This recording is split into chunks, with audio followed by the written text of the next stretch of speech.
This is the Dallas Prospect Live with DDP. Every legend was once a prospect. The Dallas Prospect is funded by viewers like you through Patreon and PayPal. To support the show, visit patreon.com/the Dallas Prospect or become a member by clicking the join button. Now let the show begin.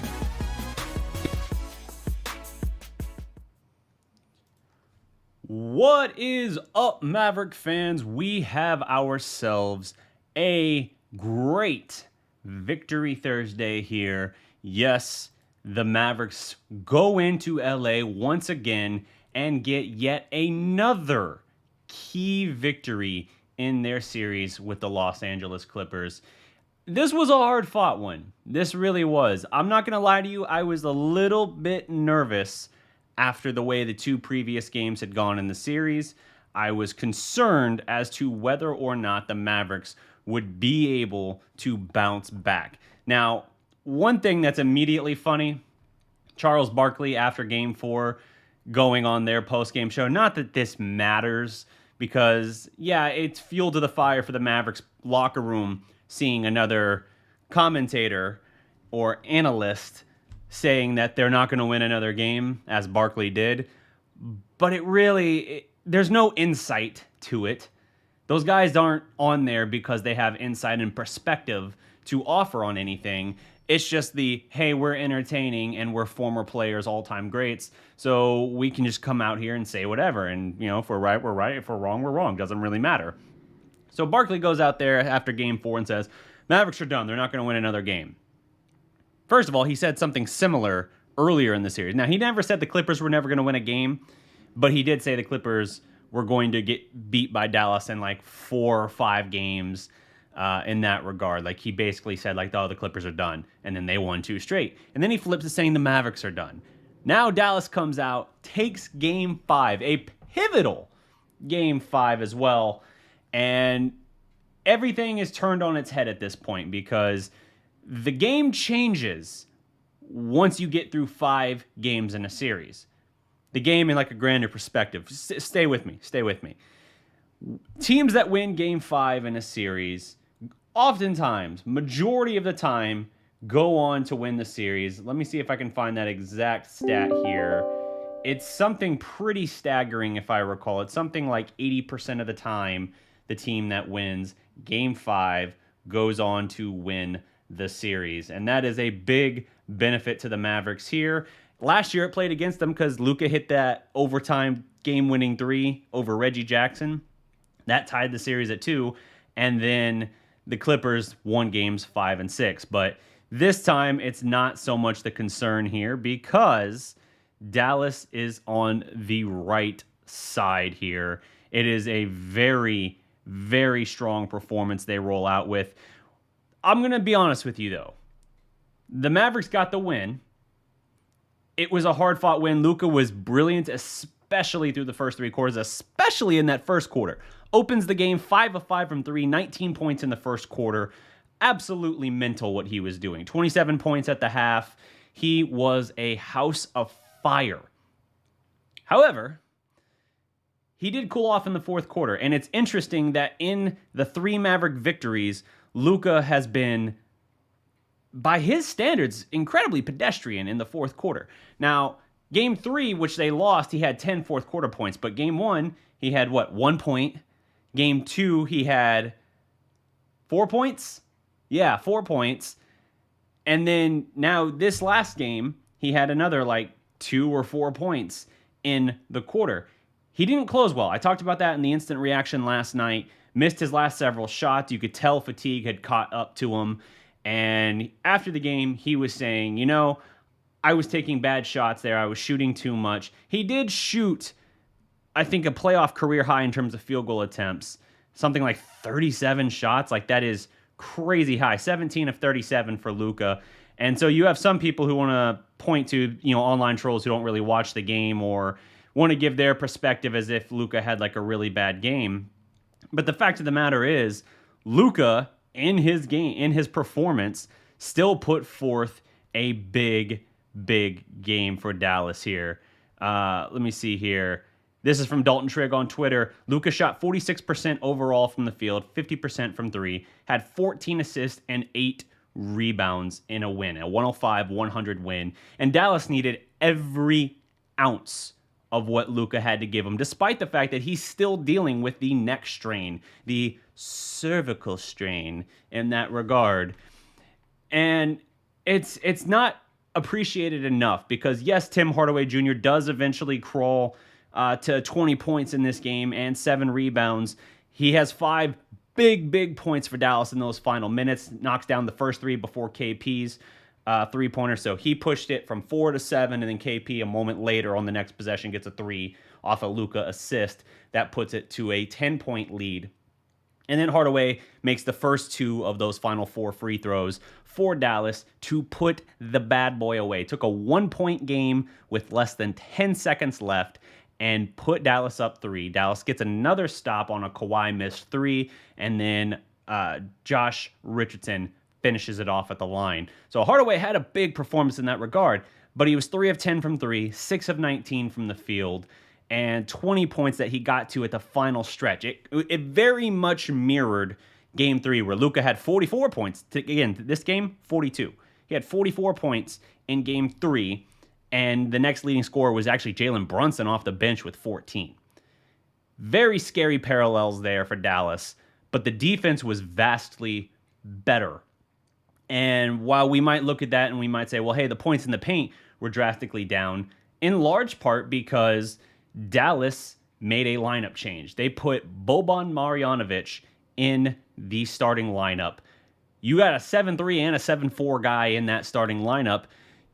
It feels almost counterintuitive because LA is the best three-point shooting team in the league, one of the best three-point shooting teams in NBA history in terms of their percentage. And so by running zone and running with guys who can't close out hard to the perimeter and 2 bigs, it feels like you're playing into their hands. And while it worked for Dallas in Game 5, Boban, 20 minutes, 9.7 boards, 3 of 6 from the field. He had a good game.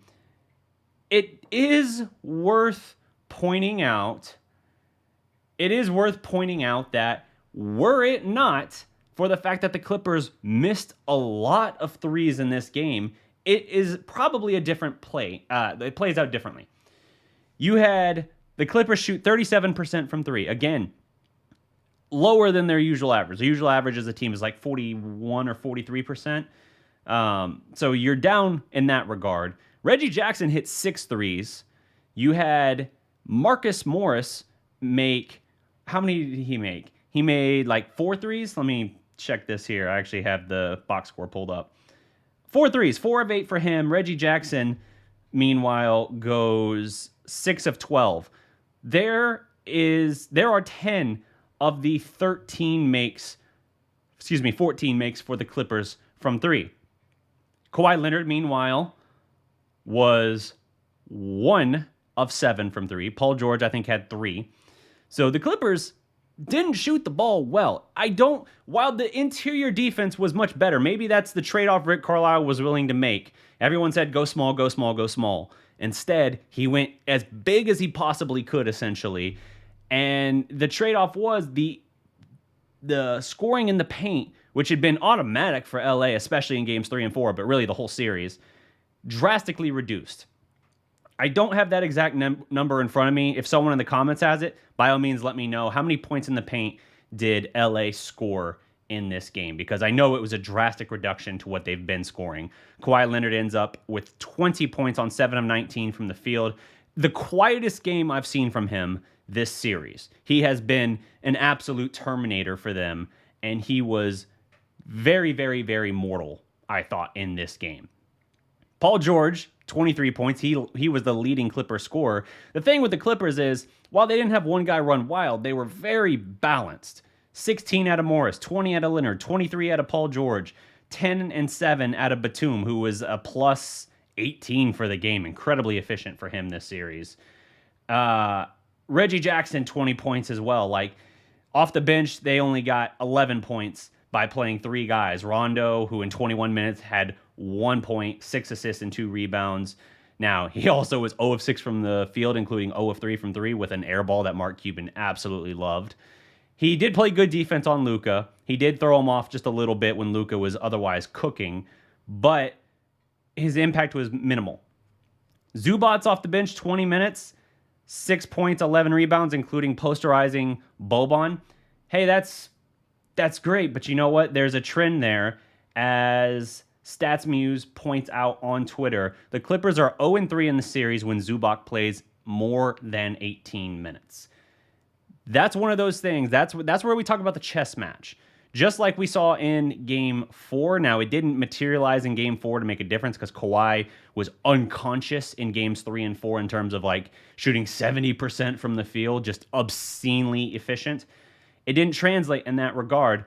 But putting Boban in the game in Game 4 forced Zubac back on the floor, which then allowed Luka that option to attack. Now, Game 4, Luka was completely out of sorts. Didn't look himself at all, looked visibly hurt.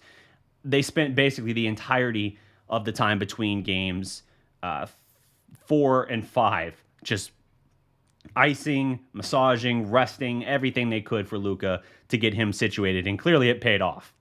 Now, in that situation, you keep Zubac on the floor. That gives Luka the guy to attack on switches, which he continues to do because the Clippers continue to switch way too much.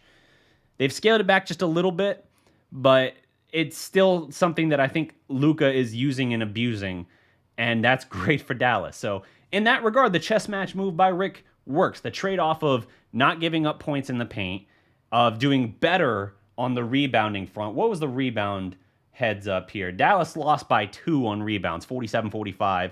Got 11 offensive boards to 10 for the Clippers. So you'll take that. You'll absolutely take that in that trade-off. If you're rebounding much better, basically breaking even in that regard, and your points in the paint that you're giving up are better, and even though the Clippers are a great three-point shooting team, and a lot of what went wrong for them in this game was just the slow start and not shooting threes well at all, it doesn't matter because it was a calculated risk that paid off. Now, if the Clippers open up the game on fire, then you feel differently about that move. But sometimes you just have to play the percentages. You have to play, your strategic card, and you have to say, like, all right, well, I think they're certainly capable of knocking down those shots. We've seen how this team can shoot. But what's more likely, that they're going to shoot their normal 41 or more percent from 3? Okay, that hurts. Or that they're going to keep converting like 60% of their shots in the restricted area, or you know what I mean, like right around the basket in the paint there. It's not difficult to figure out like what was the better strategic move there, and you just have to hope that the 3-point shots aren't falling and therefore don't kill you. They didn't. So Dallas builds a first quarter lead. They're now 30-1 on the season when leading after one quarter. And a lot of that, again, Luka Doncic, 5 of 5 from 3, 19 first quarter points, put the team on his back. Now, for a lot of the game, it wasn't there for the rest of the team. KP, again, very mortal. Now, KP ends up 8.6 rebounds in 30 minutes, 3 of 6 from the field. First of all, that you're only getting 6 shots for KP is troubling to me. We know he's in a rut. We know he's struggling. We know he looks like a little, not lost. At times, he looks like a body out there. I don't know that I would say he's lost, but he certainly looks a little shaken at times. The Clippers are sticking to him. They are trying to make life as difficult for him as possible, and it is bothering him. At this point, whereas last year, they had no answer for him, this year, it just looks like a bad matchup. I guess that's just with how he's regressed or the current slump he's in, whatever. It's not a good matchup for him. And so Dallas is having to use him, even by KP's own word, as more of a decoy, which is maddening to say about your second supposed star player. But KP did play some good defense. He does hit 2 big corner threes, including the one that pushes the lead to 10. Dallas needed every inch of that padding he gave them because they pushed the lead up to 10. Clippers closed on a 9-0 run before getting a shot point blank at the rim in transition. Again, we'll get to that. But where this game turned was the end of the third quarter. Dallas had a 13-3 run that completely flipped it, and they started strong. I think they got the first basket as well in the fourth quarter. But Dallas only scored 16 points in the fourth quarter. On the road, in a pivotal Game 5, Dallas only scored 16 points in the fourth quarter. That's madness that they did that and won. That's incredible. Because as hot, I mean, think about it this way. I just told you they closed the third quarter on a 13-3 run.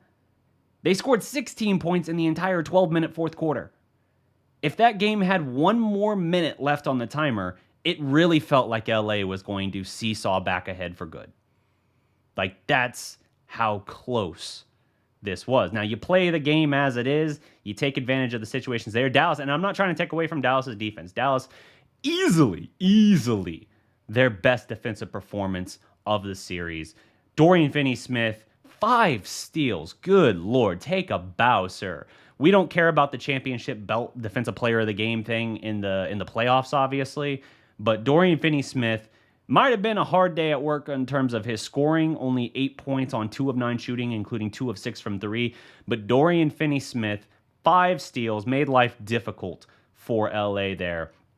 And really, in the fourth quarter was where it came up biggest, because in that late push where you took a 4-point lead that felt like it was teetering on the edge of disaster, he rips Paul George, and then Tim Hardaway Jr. splashes a just major, like huge huevos, just big ballsy 3 right in Kawhi Leonard's face.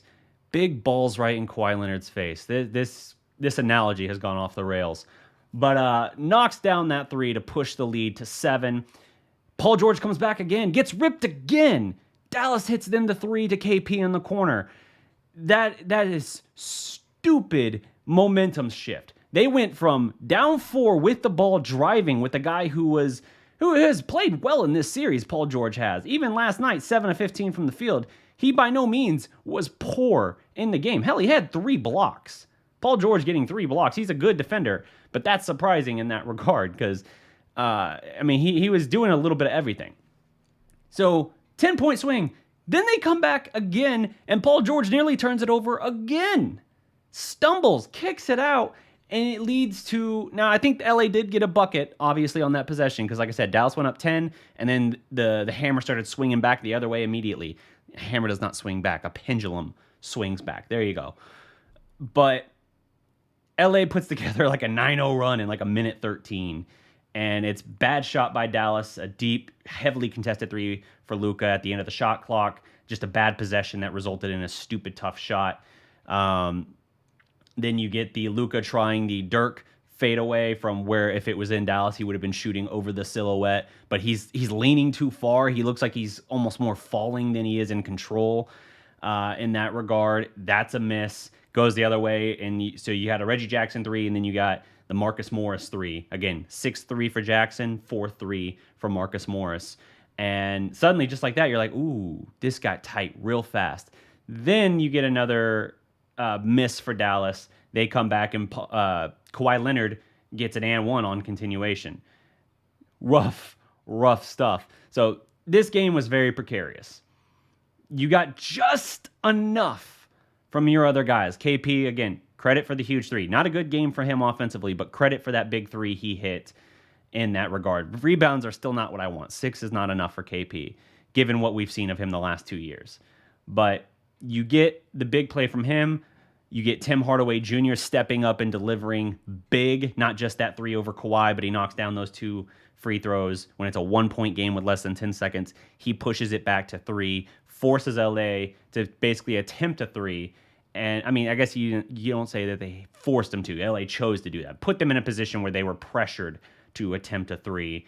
Dorian Finney-Smith guards Kawhi great on that corner 3-point attempt. It's basically an air ball, which Richardson rebounds, gets fouled. Now you're sending your 90+% free throw shooter to the line. Great stuff there. But it's interesting to me looking at how this game unfolded, that for so much of this game, it felt like a game that Dallas, almost in spite of themselves, were in position to win. Like, Luka, obscene. He scored or assisted. Drink this in. Just take a moment and just drink it in. He scored or assisted on 31 of 37 baskets for the Mavericks.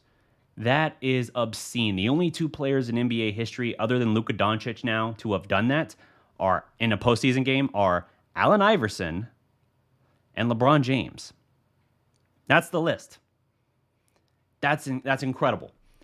Luka did everything. The Mavericks defense, fantastic. Best they've been this. I don't know about the whole season, but certainly this postseason, in this series matchup.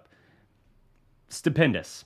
Deserves a ton of credit. But Luka dragged this wagon to put it in position, and he got just enough from some key role players. And unfortunately, yes, I have to put KP in that role player label now. I can't consider him a star, at least with how he's playing at the moment. But you got just enough to get over the line there. This is from Elias Sports.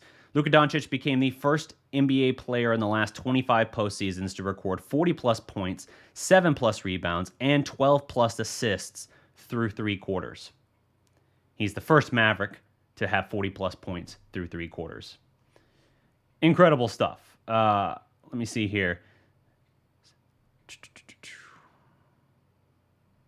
This is a shout out to Jordan Brodus on Twitter as well. This is just a funny observation.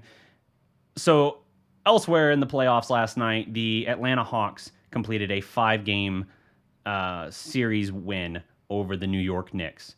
So Knicks fans got their first single-game playoff win in forever and pretty much flooded the streets. Somebody should have told them that was the only one they were going to get, because now it just looks even sillier. And there's something poetic, as Jordan points out, there's some kind of poetic justice in Tim Hardaway Jr. and Kristaps Porzingis both hitting huge crunch time threes to help their team win on the same night that the Knicks get eliminated from the playoffs. That is true. That is a very funny way of looking at it. Some great work here in post-game from Callie Kaplan. This is good perspective from KP, and we can get into that. I could do an entire segment on this, but that might have to come at another time.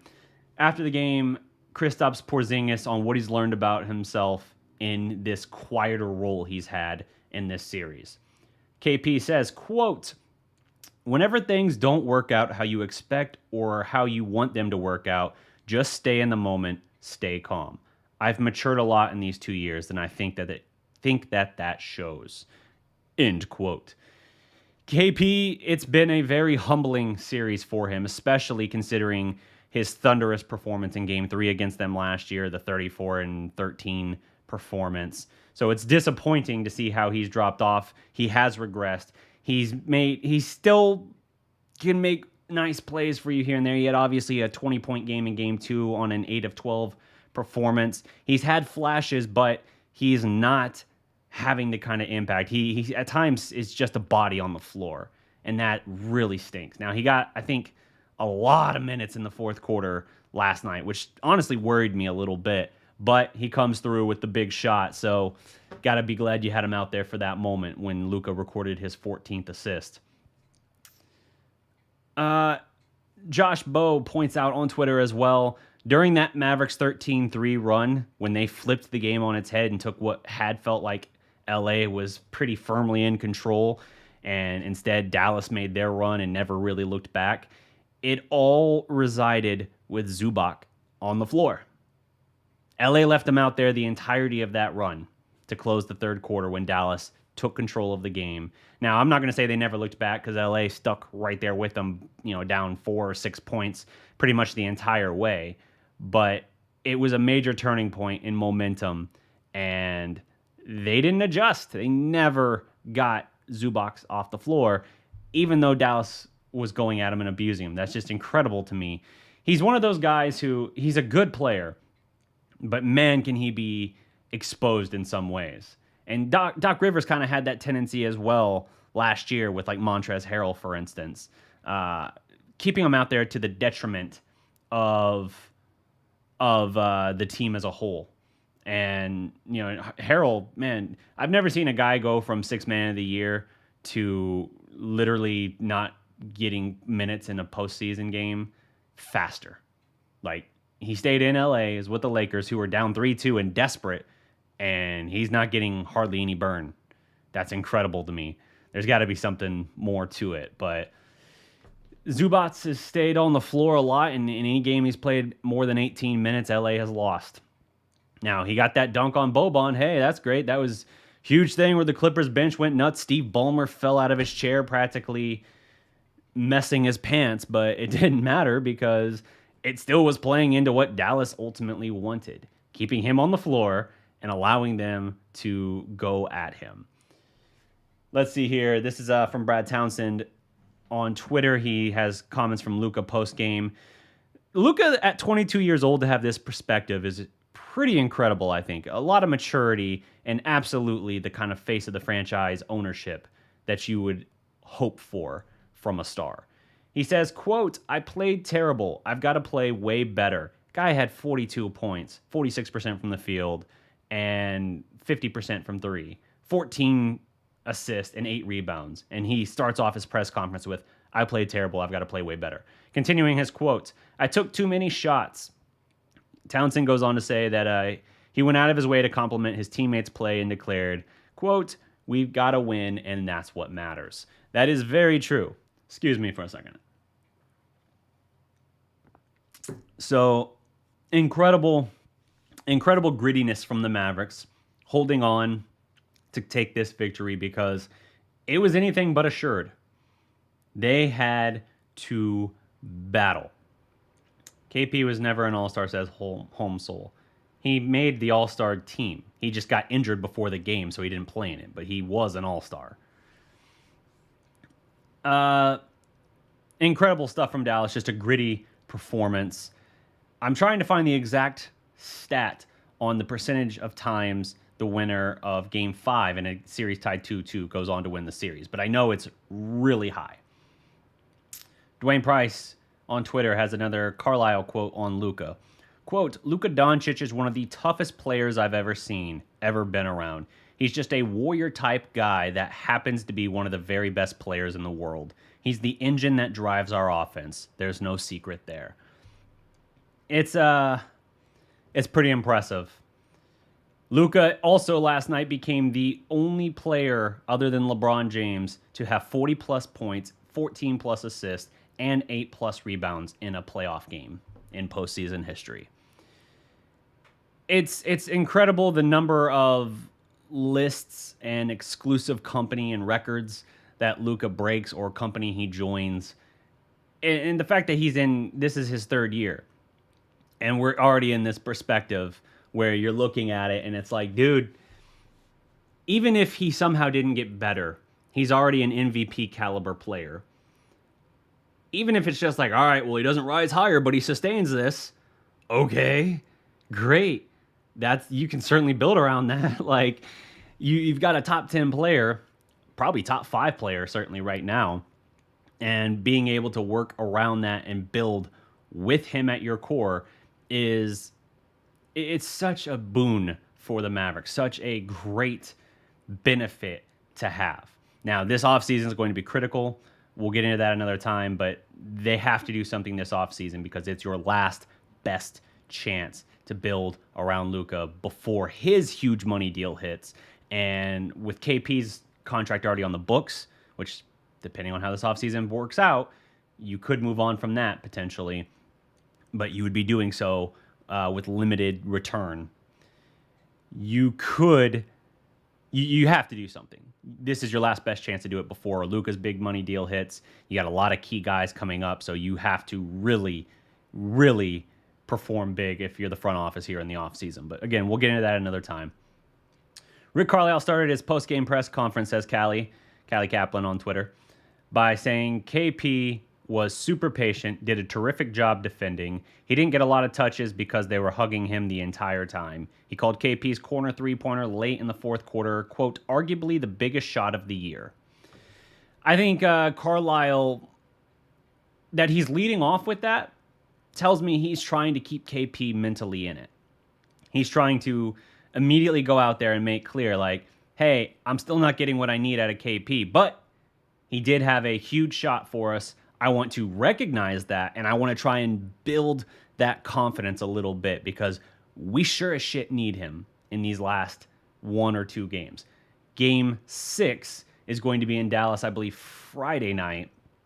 And that's something that Dallas, they haven't obviously won a game at home this series. They have not played well at home all year. But you want to close it there. You don't want to go to Game 7, even though you're 3-0 in LA, because home court does still matter. To some degree, it still matters.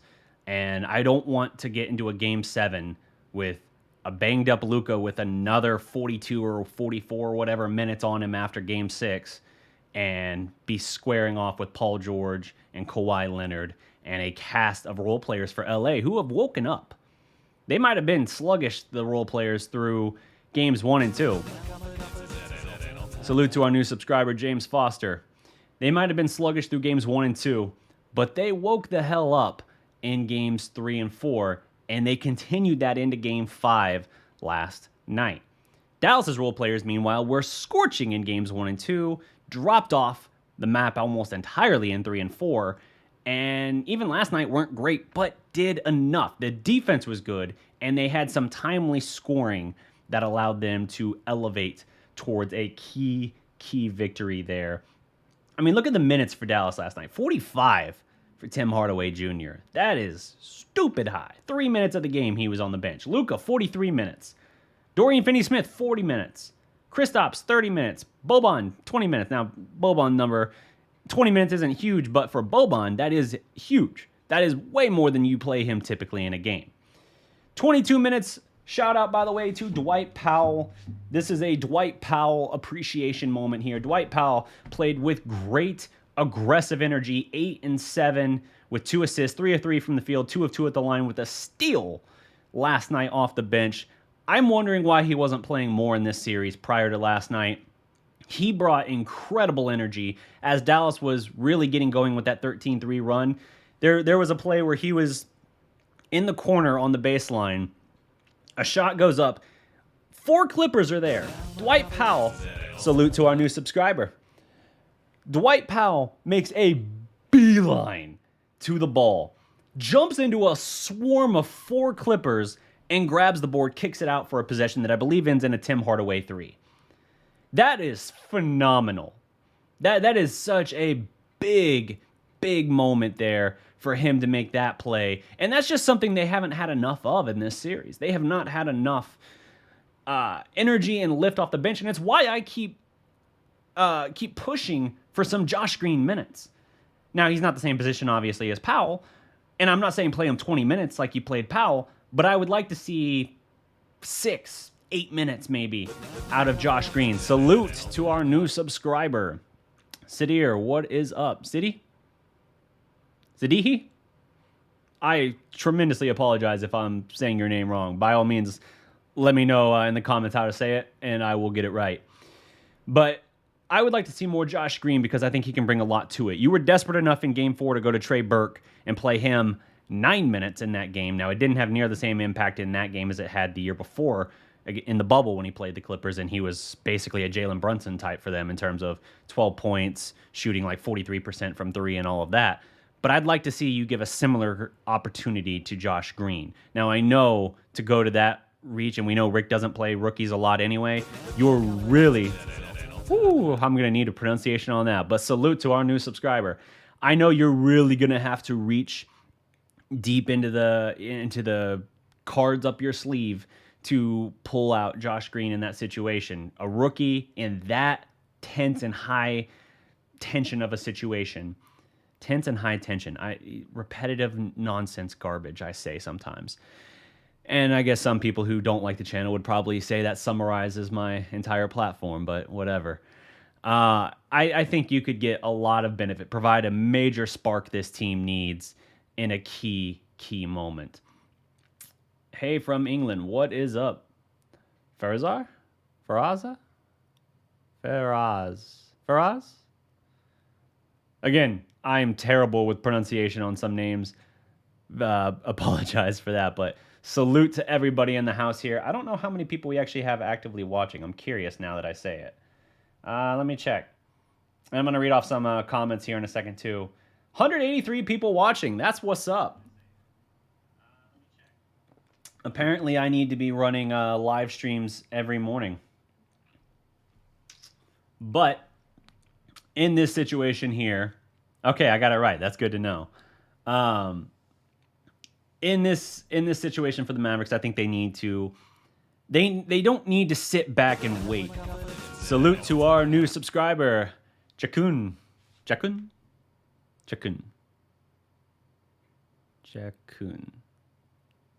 Salute to our new subscriber. Love from India. Appreciate you, man. That's awesome. Salute, Gerardo. What is up? If you guys like the video, like the stream, like the show, by all means, drop a like. Consider subscribing, as all of these lovely people already have. And if you want to ask a question, tag at the Dallas Prospect. And if you want to really make sure I see the question, feel free to consider a super chat. But I'm not going to push that too much. That's if you really like the show and want to show out. Oh, I think your comment will also read. Salute to the new subscriber. Your comment will also read off as well if you do a super chat, I think. So, huge Luka fan from Portugal. What up, Rimgall? With the Mavericks, I don't think you need to sit back and wait for a counterpunch. Salute, Ballin' God. You don't need to sit back and wait for the LA adjustments. Now, I know the mentality is going to be, and this is just my take, I know the mentality is going to be sometimes like, hey, salute TR, is going to be like, hey, you keep doing something until they show they can stop it. I think Dallas tried to do that in Game 3. They didn't shake things up. They kept going as they were and just said, we're going to do it until you stop us. Salute, Robert. But I think the problem in doing that is that you know a counterpunch is coming.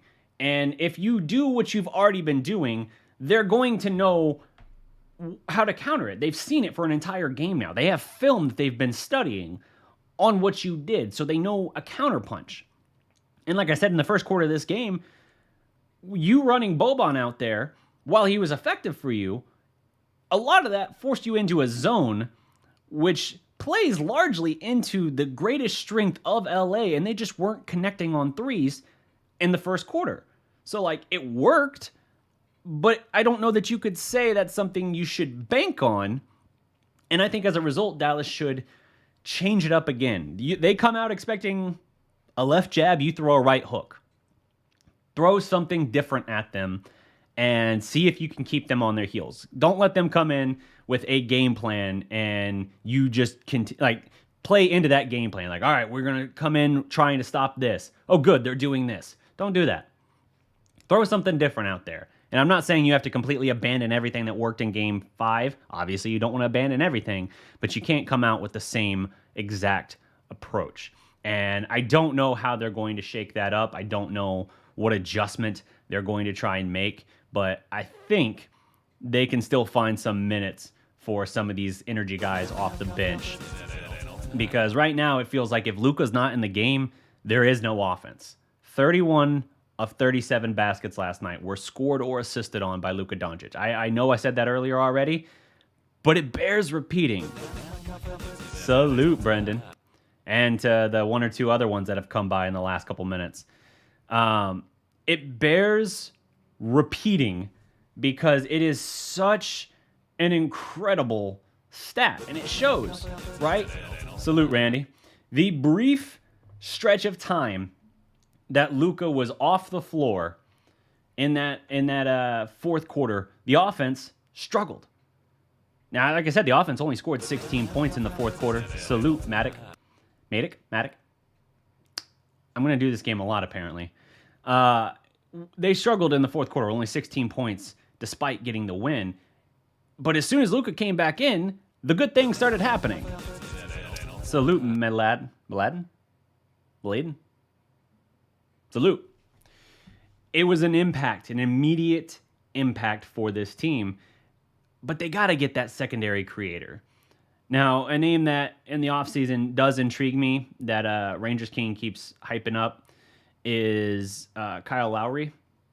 That's a guy that adds a lot defensively, adds a lot in that scoring and playmaking ability as well. And it's a name that doesn't fly. It flies under the radar a little bit. Like I've been talking about DeMar DeRozan, Lowry's former teammate, and I think that's a good one as well. But Lowry does make a lot of sense. We'll see what they do. Again, that's a conversation for the offseason. But we'll see when that time comes. Dallas needs something else, though, because they don't have anyone else who can really create for their offense right now. Brunson can make some big moments, have some big shots, but he's not a guy who jumps in and just completely can control for the Mavericks. He can't create for the team in the same way. Now, he can be a big shot maker at times. He can have stretches where he really makes an impact, but it's not the same as what Dallas really needs. Salute, Milo. Artie, what's up? Marcel, what will you do about Jalen Brunson signing long-term or look at his trade value?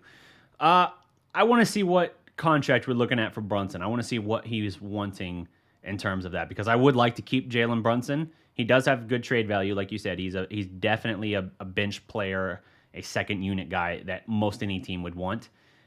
But I want to keep him because, like I said, we need someone off the bench who can kind of provide what he does.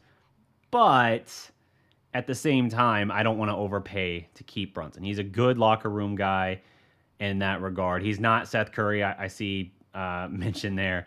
He's never tried to be Seth Curry at any point. Last night, they really missed Seth Curry.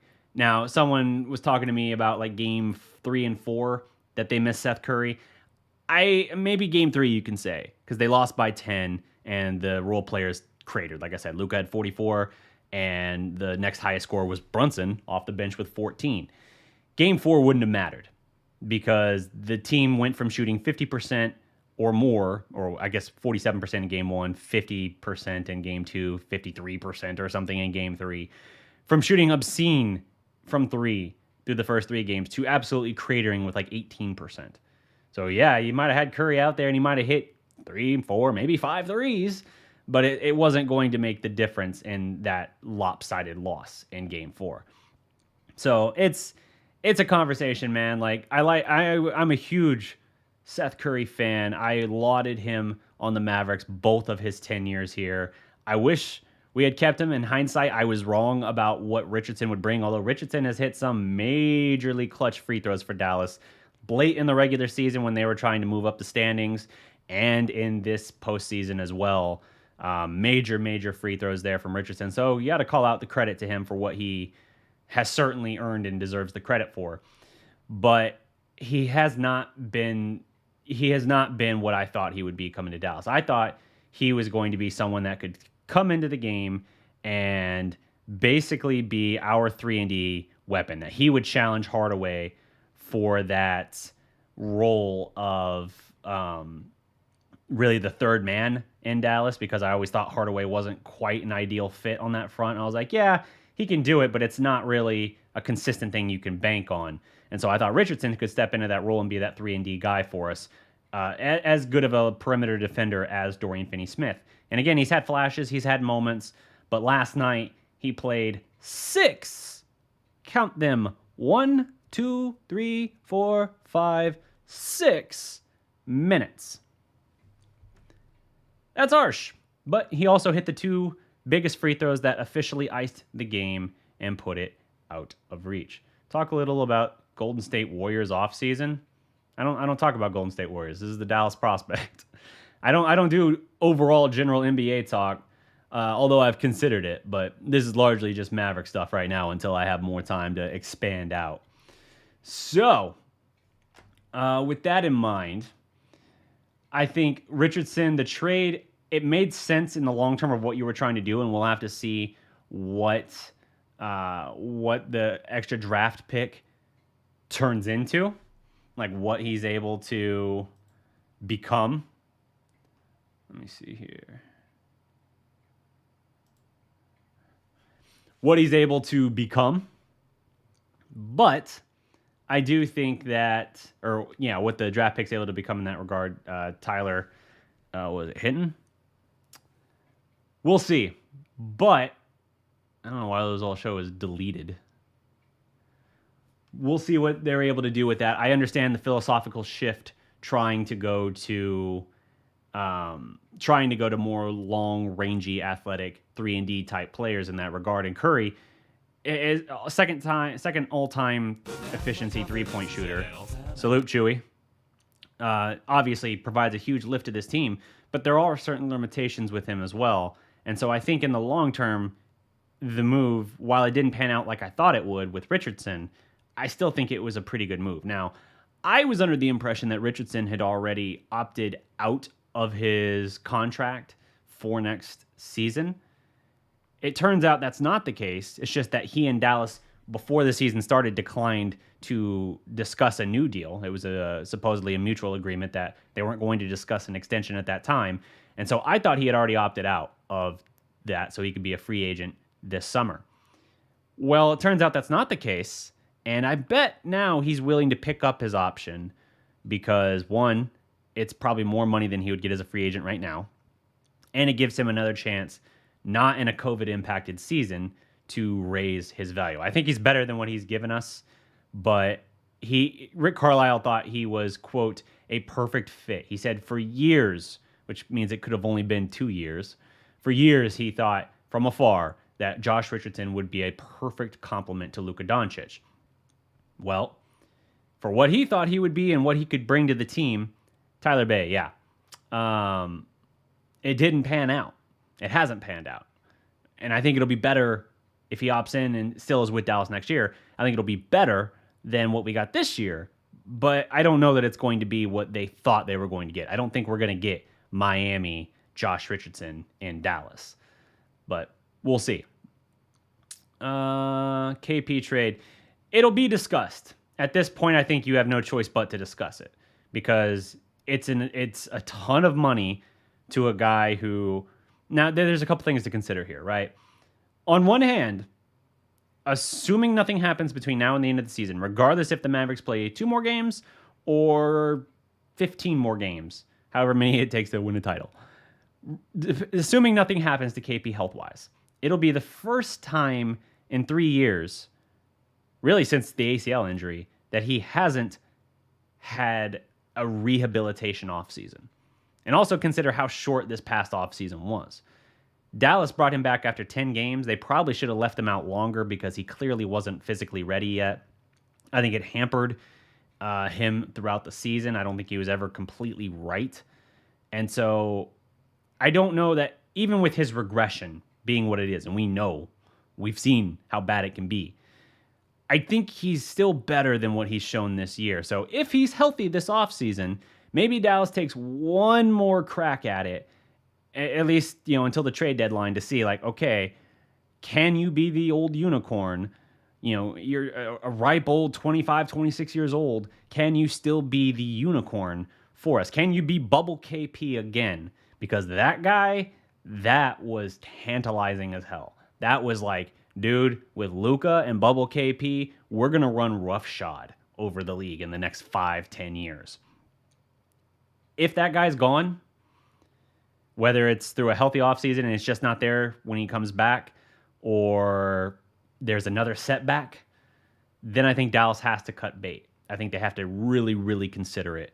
But in doing so, you're taking back almost nothing in return. I mean, that's the truth. No one's going to give you a bag of peanuts. Or if they give you a bag of peanuts, they're not even going to include the string to tie the bag. Like, that's how much they're going to be like, I don't know about that. That's a big contract you're asking us to take on.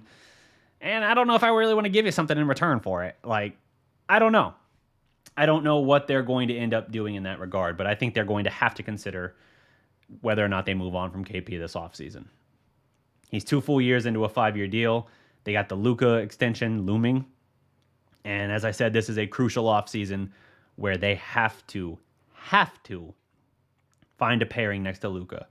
Like another star player to put next to him, or multiple quality players that make the sum of the parts better, a la 2011.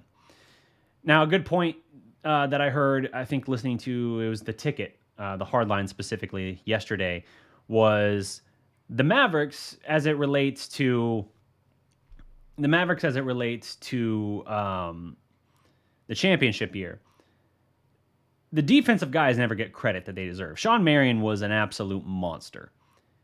Like, as much as you possibly could slow down the likes of Kobe, Durant, and LeBron James, he did. LeBron was not good in those finals at all. And you could say, hey, part of that was just kind of trying to find his place with regard to the hierarchy of him and Dwayne Wade. Whatever. Shawn Marion, incredible in that postseason run, does not get near the credit he deserves. A lot of credit always, obviously, rightfully so, goes to Dirk. A lot of it goes to Jason Terry in those last 2 or 3 games especially. And a lot of it goes to like JJ Barea getting inserted into the starting lineup and the impact he brought. And Tyson Chandler, of course, the defensive anchor. But like you had Tyson Chandler, who was an all-defensive player in the NBA. I think the only Maverick player to ever make all-defensive team, by the way. First or second.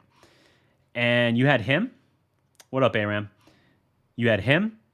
You had Shawn Marion at basically the height of his powers as far as a lockdown defender. And you had Jason Kidd, who even at 38 years old could still, when he had to, get down in a stance and lock a dude up. Basically a bigger, stronger Rajon Rondo. Now, we can talk about Rondo and how much we hate him, obviously, rightly so, justly. But Kidd, bigger, stronger, but they both have incredible basketball IQs. They both are very crafty, good defenders. Caron Butler was good, but he was not in that postseason run because he tore up his knee in Milwaukee in January. But, and Deshaun Stevenson was another quality addition. The point is, that Mavericks team had multiple good to great defenders. This Mavericks team has a handful of good defenders, right? Dorian Finney-Smith, Richardson was supposed to be, but it hasn't really panned out that way. He's had flashes.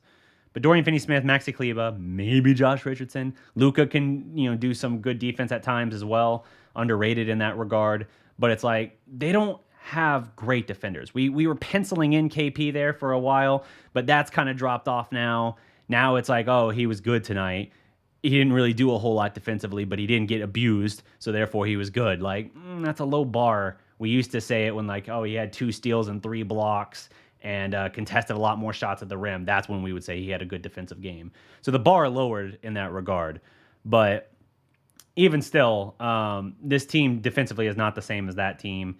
So when I say that team's some of its parts were greater than that, like that's how Dirk could basically be the only all-star on that team, and yet they eliminated everyone they did on the way to the title. It's a different conversation, I know. So this team, not quite the same in that regard, but the role players, when they play up to their full ability, Dorian Finney-Smith giving you freaking 18 points, Tim Hardaway Jr., lights out. When they're playing up to their full potential offensively, this team is incredibly difficult to stop. If even stoppable in the first place. So there's a lot to bank on here. Let me roll through some of these comments here real quick. Shout out to everyone we got in the house. Let me see here. Man, we gained like 20 subscribers in this stream. What up? On cue. What up, Clemens? Looks like 194 people. Dude, guys, drop a like if you haven't already. Drop a like. Consider joining all these other great lovelies we got here by subscribing to the Dallas Prospect as well. Let me see. I had a couple more things. I know I wanted to get as well some of these questions and comments in here. Luka Doncic has played 11 career playoff games. This comes from StatMuse. Luka Doncic has played 11 career playoff games. He has more 40-point games, 4, than he has games below 25 points, 3. Dude is unreal. Dude is incredible. Salute to the new subscriber. I think 2 of them rolled in because that sounded doubled up, but I think their animations overplayed each other. That's a bummer. Let me see. Rick Carlisle joked after the game as well, as far as Luka getting rest because he played 43 minutes, which is huge. He joked that Luka got additional rest because they had multiple reviews, the officials did, that took several minutes where they looked for it was like a total of 7 minutes of stoppage with them reviewing plays for stuff that didn't look like it needed that much review. And so he joked that, quote, I liked all the delays and all the reviews. It gave him extra rest. That's pretty sweet. So I mentioned earlier Luka in his playoff games, his 11, salute Allen, and his 11 career playoff games, all against Kawhi and Paul George, mind you. He somehow already has as many 40-point playoff games as Magic Johnson, Tim Duncan, Kawhi Leonard, Damian Lillard, and Karl Malone, and has more 40-point games in the playoffs than Kyrie Irving, Giannis Antetokounmpo, Anthony Davis, Chris Paul, and Klay Thompson. You like apples? How do you like them apples? That is unreal. Again, going against not one, but two all-NBA caliber defenders. Every one of those games, and he's putting up those numbers. Now, that's not to say, like, oh, this is just the new norm in literally any series ever now he's going to do this. But it is stupendous, and it does show at the same time for Dallas, like, this is why you have to get him help. It's incredible that he's capable of this, but you have to consider the wear it's going to have on him. You have to consider, there's a reason why in 4 of the 5 fourth quarters of this series, Luka has been not great. 1 point in the fourth quarter of game 1, 0 of 5 from the field. 4 points in game 2. Again, not a great percentage. He got a couple drives to the basket when they still stupidly had Patrick Beverley on him as if that was going to stop a nosebleed. Speaking of which, did Patrick Beverley, what minutes did he get in this for the game for the Clippers? Patrick Beverley did not even play. Holy shnikes. So that's huge as well. Damn it, I lost my train of thought when I did that, when I got sidetracked by that Patrick Beverley thing. Oh, right. Game 3, he had 10 points, but Dallas couldn't keep up. Clippers pulled away and won by 10. Game 4, again, like 4 points. Not strong. So it's one of those situations. And then last night as well, not big scoring either. It's a really striking thing that it's incredible he can do everything he's doing, and it's great that he's having these just sensational electric starts. But it makes it painfully clear the inadequacy of what they've put around him. And a lot of that comes to an unforeseen thing, right? It comes down to an unforeseen thing, and that being KP not. Salute to our new subscriber, OAC123. To KP not being KP they thought they acquired. A lot of that comes down to that. I understand that. But it is still a situation where you can't ask a guy to be scoring or assisting on 31 of 37 baskets night in and night out and think it's not going to limit your ceiling. He's wearing down. He's wearing out. And it is very, very clear. Jeb TV, what's good? Eric M. Let's see. Cowboys X Factor, what's up? Galeh. Emmanuel DeLacy. Dallas, eh? Salute, Sean Baller. Yes, so the Mavericks in this situation, all that matters, they come out with a 105-100 victory over the Los Angeles Clippers in a pivotal, crucial Game 5. They are now 1 win away from advancing to the second round of the playoffs, where they would face the Nuggets. Why am I blanking on that? Nuggets eliminated the Grizzlies last night. Let's see. The Knicks got eliminated in the East by the Hawks. The Wizards got eliminated. I'm just thinking at this point, like through other NBA developments in that regard. That Nuggets series with Portland is pretty awesome. It's not done yet. Damian Lillard was unreal in that game, and it's a shame they squandered that for him. And I honestly was getting a lot of those vibes. Okay, there you go. Jazz is who we would play. For some reason, I always flip that in my mind. I always like interchangeably switch those two out, and it makes no sense. I don't know why that happens sometimes. But in that regard, Damian Lillard, I was getting a lot of those vibes for Luka last night when he had 40 points at the end of the third quarter. I was like, holy crap. If the bench players don't step up, again, at that point, the next highest scorer for the Mavericks, I think, had like 12 or 13, and that was Hardaway. I was like, if the role players don't step up and give him some help, it's going to be like Damian Lillard dropping 12 threes, going for like 55 points, and it ends up happening in a loss because he got nothing from anyone else on his team. I was like, don't let that happen to us. Don't let that happen. And it almost did. But thankfully, they came through. KP and Tim Hardaway Jr. Big shots there. Hardaway at the line then, and Josh Richardson as well. So What matters is they're one win away from the second round for the first time. They have not won a playoff series since the 2011 NBA Finals. They have not gotten past, no matter what happens in Game 6, they will at least get to a Game 7. They have not been in a Game 6 closeout potential situation since the Finals. They have not won a game. I'm trying to think of how to say this. They have not basically gone to a Game 7, which might still not happen, since the 2014 series against the Spurs, who eventually went on to win the title, and the Mavericks in the first round as an 8 seed gave them their greatest competition. Do you think JJ Redick would have made an impact? I think he absolutely could have. I absolutely think JJ Redick could have made a big impact on this team in this series. He's still dealing with his heel issue. At this point, I don't even know how close he is to playing again.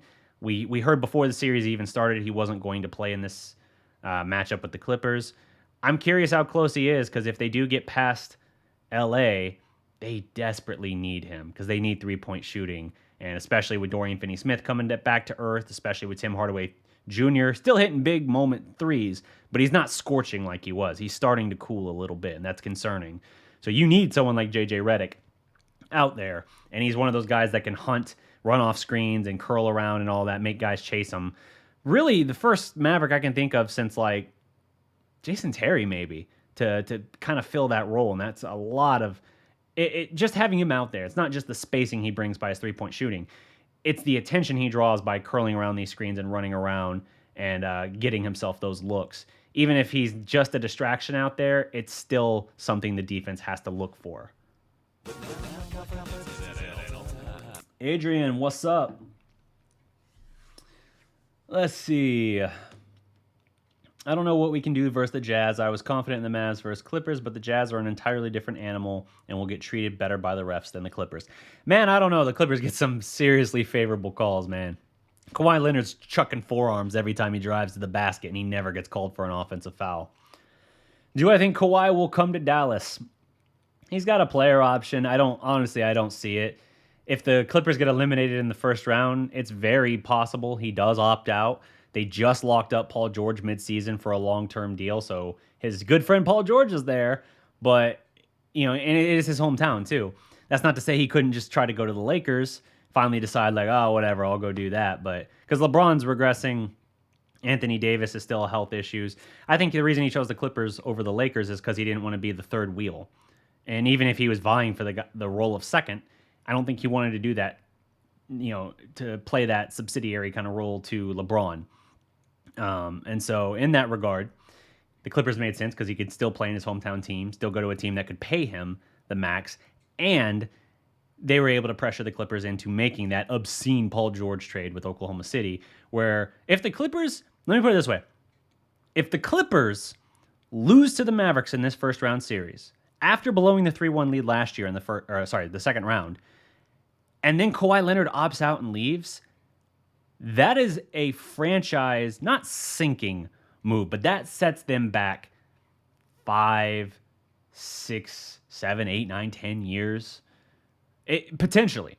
Because they don't have a draft pick now, a first-round draft pick, until like 2027.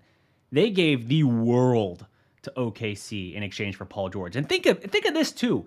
What will the value of those draft picks that the Thunder have now for Paul George, what will the value of those picks be if Kawhi does leave and the Clippers tank? And I don't mean tank as in like throwing games.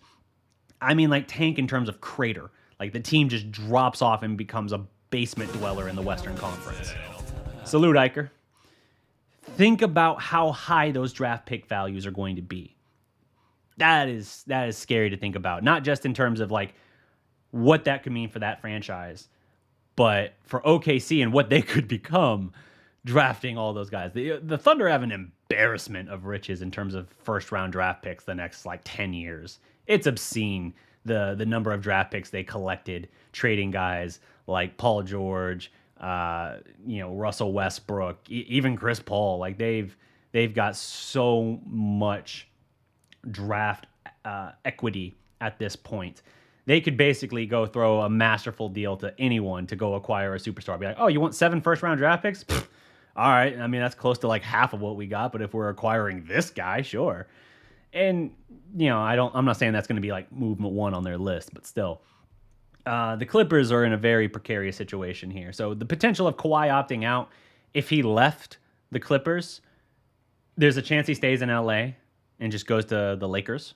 That would be annoying, but it's possible. There's the chance of him going to like Miami. I don't like that either, but Miami is a destination city for basketball that guys want to play with. Pretty much LeBron and them made that a thing, and it's persevered. And Miami continuing to be good and a quality team certainly helps that as well. Even though they got eliminated, swept in the first round this year, they were a finals team in the bubble. So different things to consider in that regard. Do I think Dallas would be high on his list? I would say from like a basketball perspective, right? Playing with Luka Doncic, 22 going on 23 years come next February. Playing with him, even if you don't know what you got in KP, playing with Luka and the assortment of guys, is it more appealing than playing with the Clippers? I don't know, but I think the coaching would be an upgrade. I think he would more likely respect Rick than he would necessarily like Ty Lue. And I think Luka would be the appeal there. So is it a 0% chance? No. Is it a 5% chance? Maybe. I'm not banking on it to happen. It's a fun pipe dream to consider, but I don't see it happening. I also don't know if he's built like Durant in the sense where he'd be like, oh, yeah, well, we kind of choked against this guy, and now we're going to go join them. I don't think he's built that way. I didn't think Durant was either, but Durant proved me wrong. So, and Durant will never live that down regardless of what the rest of his legacy is. He will never live that down. But I don't know if Kawhi would do that. Who's the ideal player that fits next to Luka Doncic? DeMar DeRozan's an interesting one that I don't think you would have to do a max contract for. Kyle Lowry is another one. Those guys have some mileage on them, but they address defensive needs and they can create for themselves. DeRozan is an assassin in the mid-range game. Those might not be the sexiest names I could throw out there, but they do add a lot. Jokic is a free agent, I think, after 2023 or in 2023. And so, like, that's the most exciting one, right? I mean, imagine an offense with Jokic and Luka. Obscene. Like, the Mavericks would easily lead the NBA in assists if you had those two guys playing together, just the vision and the passing. And obviously, Jokic is about to win the MVP, so that would be phenomenal. But I also think that's a pipe dream. I do. I know him and Luka are friends. I know they... I think they've entertained the notion jokingly of them eventually playing together, but I don't know. I would sincerely hope that it's Jokic coming to Dallas and not the other way around, but we just got to see. Vucevic is a good player. He gets a lot of disrespect for a guy that does what he does. He's not, the problems he has in terms of his lateral movement and perimeter defense, we already kind of have. And Boban's in the last year of his deal. He'll be coming off the books. He signed a 2-year deal with Dallas last year. And last offseason, I should say. Or 2 off seasons ago, whatever. He's in year 2 of a 2-year deal.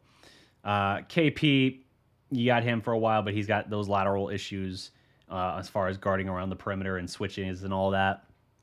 Vucevic would have similar issues, but Vucevic is a double-double machine. He's a guy that can bring a lot to the table. He's an interesting one. I just don't know if he's a likely one. And he just got re-upped on a deal, so I think he would be a trade. So, do I think the Clippers are better than Utah? Asks Tony GG BSC. I think, the Clippers, they tanked the last 3 games, essentially. 3 of the last 4 games they tanked. They got routed by someone. Then they went and won comfortably at Charlotte. And then they kind of looked like, ooh, actually, we don't want to have to risk potentially facing the Lakers in the second round. So we're going to tank, not play our starters, and we're going to tank against the 2 basement dwellers in the Western Conference this year, the Rockets and Thunder in back-to-back games, and they found a way to lose to both of them. The Clippers could have been the 3 seed. And I think that you look at their offensive and defensive ratings this year and their star power, and especially with because the question was, better than Utah. I was about to say, see, I almost confused them again. I was about to say, especially with the Jamal Murray injury, but that's not the right team. I got to figure out why I keep blending those two together. Like, even their, like, roster thumbprints, so to speak. It's not like they mirror each other. Donovan Mitchell, though, is a bad dude. I think it's a toss-up, honestly, because the Jazz are very good. They are. I think I would still lean in a series towards the Clippers if you had a matchup of that Utah versus the Jazz. Utah versus Jazz. Utah versus the Clippers. I think I would still lean towards the Clippers, but that would mostly be the Kawhi Leonard factor. Although Donovan Mitchell loves draining threes on Paul George, as he showed in his rookie year when he and Gobert beat the OK3, which is the most apt big three name ever, of Russell Westbrook, Carmelo Anthony, and Paul George. Does KP still have hope to becoming what the Mavs expect him to be? Asks King Namo. I almost said Nemo. King Namo. Yes, but it's getting harder to see. Again, if he doesn't have any setbacks this year, no injuries, I'm knocking on wood, then it will be his first offseason in 3 years that doesn't involve rehabilitation. That's huge. That is huge to have that, because especially this past offseason being so condensed and him having to come back from a meniscus tear, I think that royally screwed him. And I think he has been, I think a lot of his regression this year is because of that condensed offseason and him never, it's a condensed offseason and a condensed regular season schedule to cram in 72 games so that they could get back into their regular, as I slap the mic, regular flow of opening in like October and then finishing in June every year, starting next year. To do that, everything was condensed, and him coming off of an injury, I think it just never let him get his feet completely under him and never get completely physically, mentally right.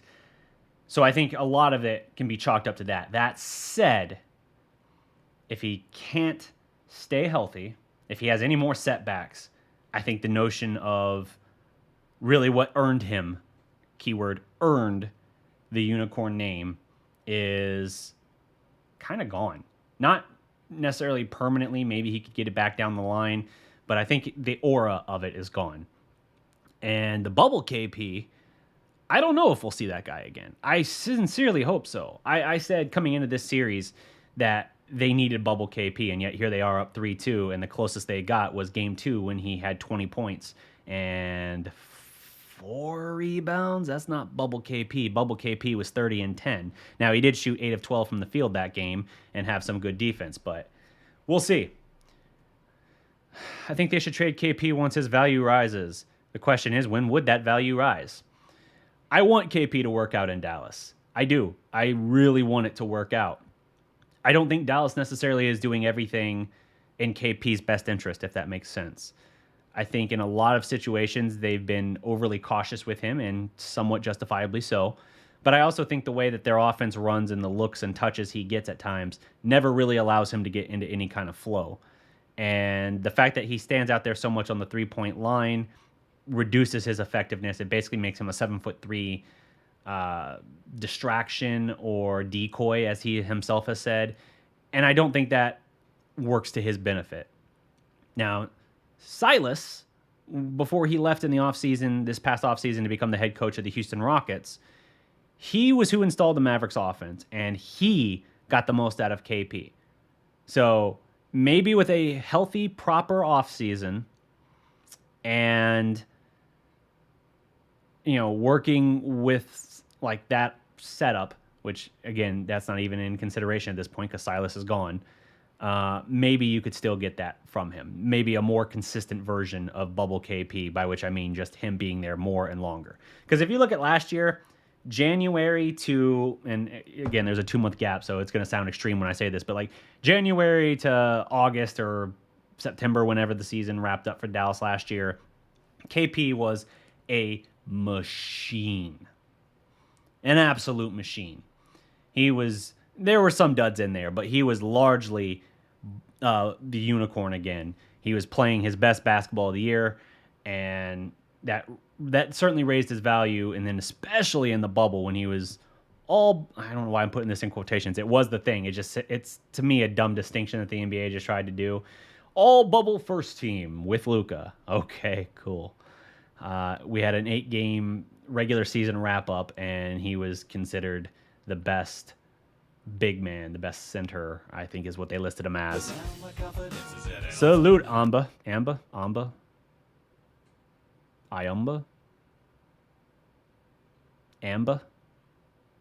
Salute.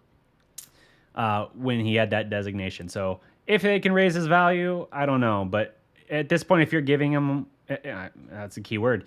If at this point, if you're moving on from KP in this offseason in any capacity, you're giving him away. His value is so low, and that's why I think Dallas may ultimately, unless it's the only way they can get the guy, whoever that is, that they want for Luka, I think they're going to hang on to KP one more year, and I think they would make that determination next offseason.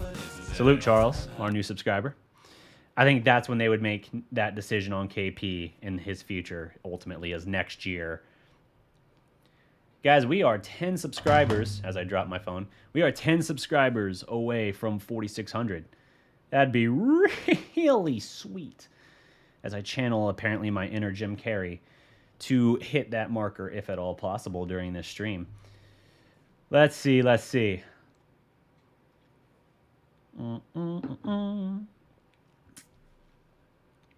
Sweetness. Let's see. Black Rush has taken the Jazz in a hypothetical series over Dallas 4-1. Luka's health is interesting to me. The Jazz are a tough matchup, even for KP. I say even for KP. I think it is a tough matchup if it gets there. I don't want to put the cart ahead of the horse here. Dallas has to take care of business in either Game 6 or, less ideally, Game 7. But it is worth considering that because of Gobert's presence, KP has struggled in matchups with Utah. Appreciate you, only Dirk 41. Has struggled in matchups with the Jazz since he joined Dallas. And Luka's had some struggles too against the Jazz. He's also broken through it a little bit, but Utah is a tough matchup. And obviously going to Utah is not going to be easy either, playing at Mile High in a Mile High stadium. So, salute Tyson C. So, again, another thing to take into consideration there. It's not an easy matchup for Dallas. I would not prefer it by any means, but we'll see what happens. Salute, only Dirk 41. Respect for Boban, but Boban is a 10-minute guy, and that's the time he would play in some decent EuroLeague teams. Again, I think the switch to playing Boban last night, it was a concerted chess move. Salute, Kalathos? Was a concerted chess move in that, yes, you went big when everyone thought you would go small. Even though it was reported 2 hours before tip-off, salute the Don, that is what they were going to do, starting Boban. I still think it nevertheless put them in a situation where they were able to reduce LA's automatic at-will scoring in the paint. That was huge, because as good of a three-point shooting team as they are, by playing zone and playing Boban, you basically said, hey, we're going to play the percentages here. You might have shot 41% or whatever from three this year, but that's still less effective than what you've been in the paint against us this series. So we're going to basically say, all right, we're going to take our chances and hope you don't shoot the lights out. And it worked out last night because LA, despite getting a multitude of looks from three against a zone, missed. And KP and Boban closing out on three-point shooters on the perimeter was like, ooh, man, I could have made a sandwich, come back and, got up, went and made a sandwich, came back, sat down, and ate half the sandwich before they actually got the closeout on some of those guys. But LA was missing, so it was a calculated risk that worked in Dallas's favor. Do I want to play Boban 20 minutes every game? No. But here's some things about Boban. Not only with him and the zone did you reduce LA's effectiveness in the paint, he's such a big body and a screen setter for Luka that he clears out space for Luka, more than anyone else on the Mavericks. Clears out space for Luka to operate, and that helped Luka get going with the hot start. He's also such a big, easy target to dump the ball down to in the paint for a quick little turnaround hook. Now, yes, he is a major defensive liability, a major liability in transition, but Dallas played that card to get the quicker, easier start to help Luka, to help the offense, and to take away what the Clippers were most using to abuse the Dallas defense.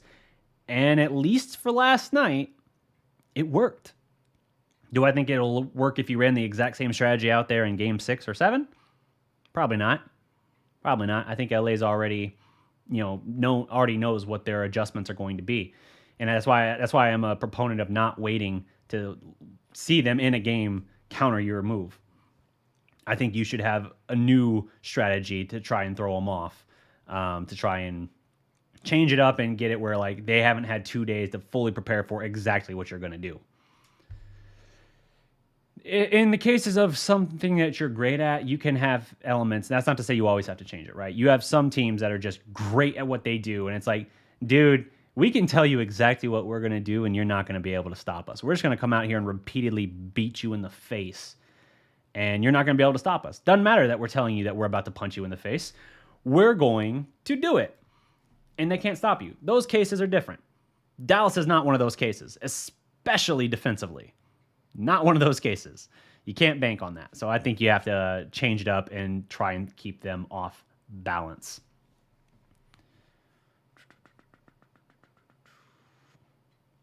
Let's see. The Lauri Markkanen thing.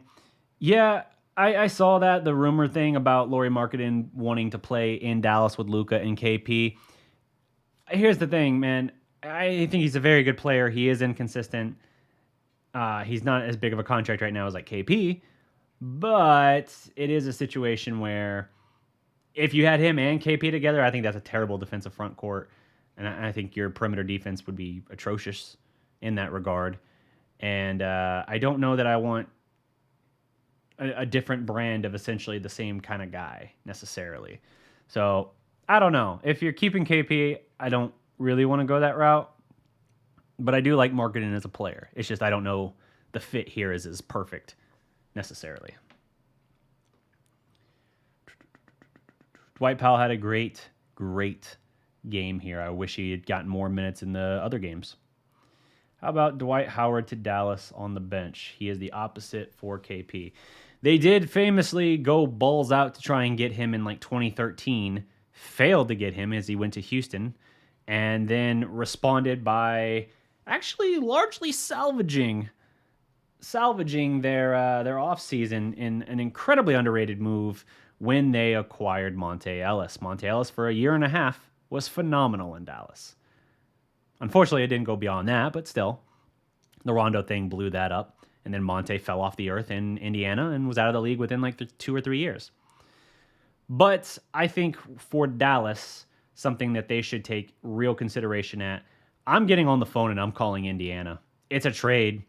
Domantas Sabonis just got a huge contract, but Domantas Sabonis is a major weapon. That's a dude. That's a walking double-double. That's a guy that can post triple-doubles for you. Like, he is a great player. I loved him when OKC drafted him. He was the one asset when they acquired Paul George that I lamented them losing, even though it worked out for OKC, even though they never got out of the first round with Paul George and Russell Westbrook.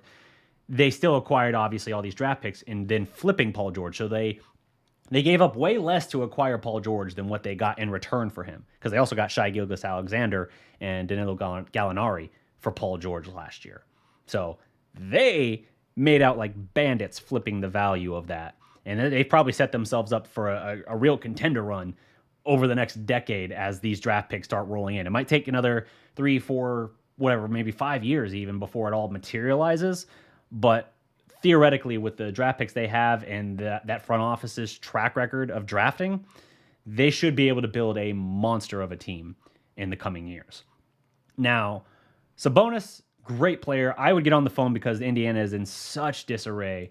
I would love to bring in someone like that, someone And Warren's another interesting player on that team, too. There are multiple guys on Indiana that I would have interest in. Miles Turner, he's got some health issues, but that's another hard-nosed defensive guy that I think would be a real asset for this team. So that's my thinking. I'm getting on the phone with Indiana. I might not have the best overall assets I can offer, but they're in such disarray, and I think they might be in fire sale mode. You might be able to swindle something. You know what I mean? You might be able to swing something that no one thought you were going to get. When Dallas acquired Kristaps Porzingis, they did not have the best trade offer. They in that case, they were the only ones who knew to look. They had called around numerous times over the years trying to get a real potential deal for KP done. And it finally just materialized. But you don't have to have the best offer. You can just have the right offer at the right time or catch them in a moment of weakness. So we'll see what they do with that. But that would be really intriguing to me. Jonathan Isaac, I'd want to see how he is coming off. Free Smoke, what's good? I'd want to see how Jonathan Isaac is coming off of the Achilles injury I think he had last year in the bubble. I think that was a major setback for him. So Achilles injuries kind of concern me a little bit. I know Durant came back and was absolutely electric this year. Granted, he played only half the games. And I think he's leading the bubble in terms of scoring, individual scoring. But I'd still like to not spend the proverbial wad of cash, as it were, on a guy coming off an Achilles or just a little removed from it. Very strong Dallas twang to your accent, sir. I've spent about half my life in Dallas. I'm actually originally from Oklahoma, which is why I have some insight and perspective to the Oklahoma City Thunder. They're kind of like the casual secondary team I watch in that regard. But rest assured, in the 2011 conference finals, even though I lived in Oklahoma City at the time, I went to Game 3, the first ever conference finals game in the state of Oklahoma, wearing a Dirk jersey. And that is a fact. But OKC, I got a soft spot for them. I'm from the area, so I appreciated seeing them finally get their own professional sports franchise for any sport. Seth Curry deal was a mistake. It certainly hasn't worked out with what we thought Richardson would be, but I don't think we can close deal book it yet. I think Richardson very likely. He could get moved this summer, and then you would look at it and say probably didn't work out and it was a mistake. But you got to see what the draft pick turns into. Tyler Bay, I think, has a future with Dallas. I think he's got a little bit of a Sean Marion type to his game. And, if Richardson does opt in and does play next year in Dallas, I think he'll be better than this year. He was one of those guys that got hit hard by COVID.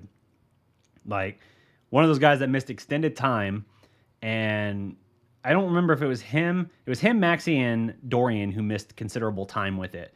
And we found out that one of them, although they didn't specify who, really was hit harder with it health-wise. So I don't know for sure if it was Josh, but it's possible. I mean, to me, he looked like he never quite came back. Because early in the year last year, he had some really strong performances where he was giving you 17, 18 points a game, shooting 40-something% from three. And then that happened, and it felt like he never quite got back on track. But we'll see. Right now, it's not a favorable viewing, but it's not all said and done yet. So I hesitate to say, like, oh, it was a mistake or something like that. Maybe in the short term it is. Maybe long term it still could work out for Dallas and be an even deal. The Luka Doncic, Trae Young trade on draft night is probably the most balanced and fair trade in NBA history when you look at, like, maybe not history, but recent years, where you look at it and you're like, both guys got exactly who they wanted. The franchise guy that led the direction of the franchise moving forward, set all kinds of historic markers and records and things like that, and changed the franchise's fortunes for the better when they had been just lost and listless for the years leading up to it. That's pretty even. It's pretty good. Pretty good. The Hawks obviously get a playoff win. It's hilarious to me, the people who say, and there's some trolls on Twitter who say it, and keyword being trolls, who are like, oh, Trae Young won a playoff series before Luka. First of all, yes, it was Trae Young's first playoff series, but Luka had to go against Paul George and the Clippers, and I say Paul George, really, I should just say Kawhi Leonard and the Clippers. Both series. The worst Trae Young has had to deal with in his one series is a good, not great Knicks team. I know people are excited when the Knicks are good, basically when they're relevant to any degree. And I know they have a very passionate fan base. Trust me, I've seen them pop up in the comments, whether it was actual Mavs Knicks games or otherwise, just wanting to troll on the KP front. I've seen it. I get it. But Trae Young's biggest thing he had to deal with was a Julius Randle not even playing anywhere up to the level of his most improved player status. He looks kind of like LA Julius Randle. That's not good. Not good. So we'll see. We'll see if Luka and the Mavericks can close this deal out with the Clippers and move into the next round matchup. Let's see. I'm going to look through some of the comments here. I got time for like 3 or 4 more questions, and then I got to wrap up this stream. I've already been going an hour and a half, and I got some work to do this morning. How many people we got in house? I wonder. 166. What's up? If you guys haven't already, drop a like. We are 9 likes by my count away from 100 on the video. Let's see if we can hit that mark. Trae Young is a great player. Fun fact, Trae Young is from my alma mater in high school. He's from Norman, Oklahoma, went to the same high school as I did, and even played at OU, which kudos to him. He could have gone anywhere. He easily could have gone to Duke or North Carolina or Kansas or wherever the hell else he wanted to go. And he chose Norman, Oklahoma to stay at home and play for Oklahoma. I will say this. Trae Young was not well liked by his teammates at OU for the most part. And that's mostly a failing, even though I know he just retired and he had a great coaching legacy. But Lon Kruger really placated to Trae and like let everything run through him. It was the Trae Young show, night in and night out. And it became more about him putting up big numbers, it felt like, than it did about the team's success. And that's why they limped into March Madness that year. I mean, I think they lost like 8 of their last 10 or 12 games. I mean, they were limping. I can't believe they actually got into the tournament, and it was for an easy first round pantsing in the tournament. So not good. But nevertheless, kudos to him for staying home and going to OU. Cool that he went as well to my alma mater. Do you think we won the Trae Young trade? Like I just said, I think both teams got exactly what they wanted. Salute to our new subscriber, Theta2218. I think both teams got exactly what they wanted, and I think both teams have had tremendous success as a result. So I don't really think about it in terms of win versus loss. I know Atlanta likes to say, like, well, if Luka and Trae are, I think Luka's better than Trae, certainly. But, like, if some people might look at it and say, well, even if Luka's better than Trae, add in RJ Barrett and, like, oh, now it's closer, right? Or maybe now even Atlanta has the edge, right? Maybe it depends on what Barrett turns into, but like for the draft pick number they got in addition to Trae, I don't think it was such a huge deal. I think Dallas, I think both teams got everything they could have hoped for out of the deal, and so I don't view it as winner versus loser. Not everything is, winner or loser. Sometimes it just works out for both franchises. Sometimes, incidentally, it doesn't work out for either franchise, and they both lose somehow. Can Dallas finish the series in 6? They'd have to win their first home playoff game since the 2016 series against the Oklahoma City Thunder. That was the year the Thunder beat the Mavericks in 5, and then the next series beat the 67-win San Antonio Spurs in 6, and then went up 3-1 famously on the 73-9 Golden State Warriors. And had they not cratered in that 3-1 lead, and had Klay Thompson not gone insane in Game 6 for the Clippers. Why do I keep saying Clippers? I guess because that's been the main subject of opponent in this video. Had not gone insane for the Warriors. The Thunder, I'm convinced. I know that the LeBron and the Cavs won the title that year, erasing their own 3-1 deficit in the NBA Finals. But I think OKC made Golden State expend everything they had left in order to come out on top.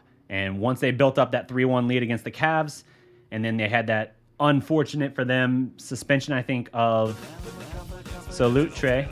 Unfortunate suspension, I think, of Draymond in the finals.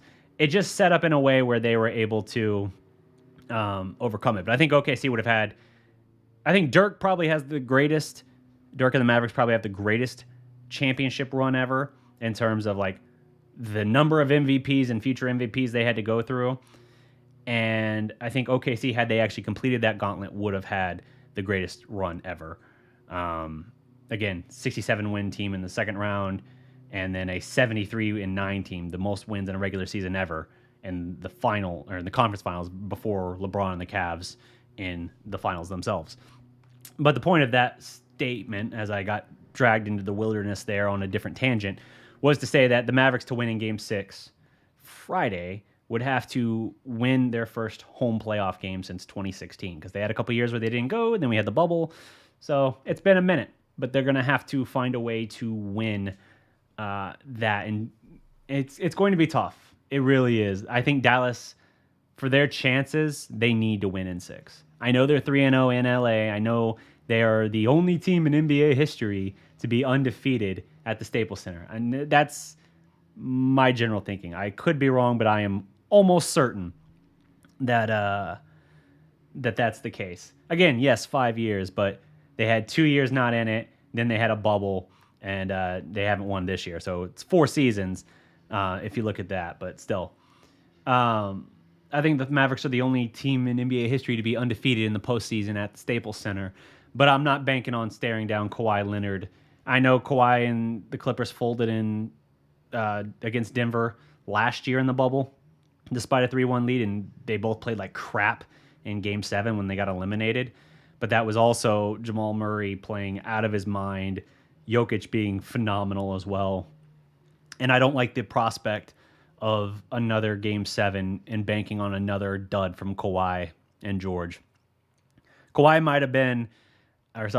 George might have been Pandemic Paul last year in the bubble, but he's been much better this series against the Mavericks. Really, the only kind of quote-unquote dud from him was the first half of Game 1. It took him a good while to really get going, but in the second half, he turned it on, and he made that a much closer game, and he's been largely very good since then throughout the series. So I don't like the prospect of a Game 7 in LA, even in spite of our success there in this series.